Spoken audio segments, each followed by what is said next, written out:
What's up, Mami?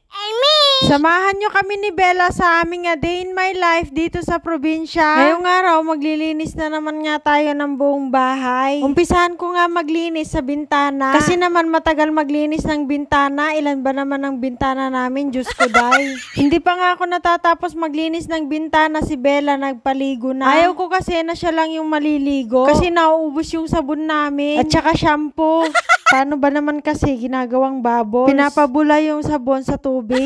Natapos na siya maligo, sinusuklay ko na yung buhok niya. Pagkatapos ko suklayin si Bella, nagluto naman ako ng pananghalian namin. Diladyan paksiw ko na nga lang yung manok na tira namin kagabi. Naglagay nga ako ng bawang suka. Naglagay rin ako dito ng Mang Tomas. Nilagyan ko rin ng asin, paminta, magic sarap at tubig. Isang baso, tapos sinalang ko na. Kapag ganito nga yung sitwasyon talaga. Ibig kong sabihin, mga kamami and me, kapag ganito na maglilinis ako ng buong bahay, hindi ako magluluto ng uulamin namin ng pananghalian. Ibig kong sabihin, yung hindi ako mag-e-effort ng kakainin namin pananghalian. Kung may leftover kaming ulam, yun na lang, ganun. O di kaya naman, magbubukas ako ng dilata. Hindi naman tayo nangangamuhan, mga kamami and me. Kaya I can handle this. English yan. Ako nga yung boss dito sa bahay namin, kaya gagawin ko kung ano nga ang gusto ko.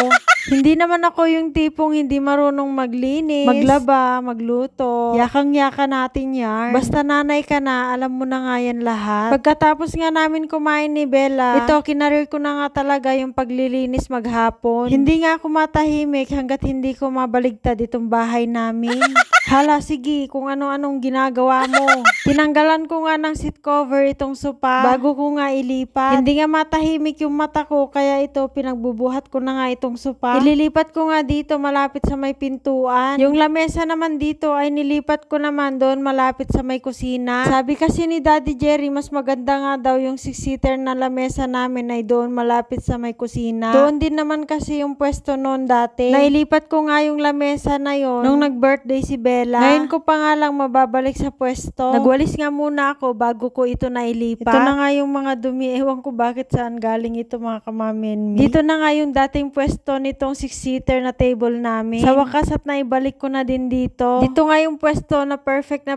Malapit talaga sa kusina. Ang tagal ko nga naghintay ng makakasama ko na magbuhat dito sa lamesa. And finally, nailipat ko din siya nang ako lang. Nang hindi nasira yung floor mat namin. Sa totoo lang, dati nang may punit-punit yung mga floor mat namin. Dahil binuhat ko nga itong lamesa na 6-seater, hindi naman nadagdagan ng punit yung floor mat. Dahil nilagyan ko ng basahan yung 4 na paa ng lamesa. Kaya kapag tinutulak ko siya, may nakasupport sa mga paa. Ganito na nga yung kinalabasan ng sopa. Dito na siya nakapwesto sa may pintuan. Paano ba yan? Bukas ulit. Baba!